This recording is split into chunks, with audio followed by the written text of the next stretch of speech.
نو اعمال بسم تللی کیږي. امام بخاری رحمه الله داوود هغه خبر رد کړي او د قران او د حدیث دواړو نه دا خبره ثابته کړي دا چې د قیامت په ورځ باندې به اعمال تللی کیږي. باب قائم کړي دی باب قول الله ونضع الموازين القسط ليوم القيامه. قرآن پاک د دې آیت په حواله باندې باب قائم کړي داغه وضاحت فرمایي داغه په حواله باندې دا خبره ذکر کوي چې وان اعمال بني ادم وقولهم توزن.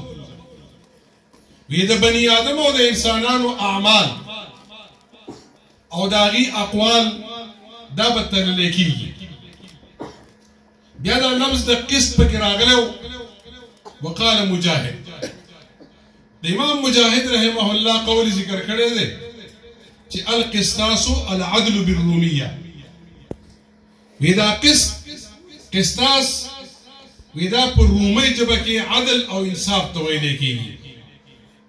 ويقال القسط مصدر مقسط او ویل کېږي چې دا قسط د مقسط مصدر دی د زائد حروف په حذف کولو سره وهو العادل او چې کله دا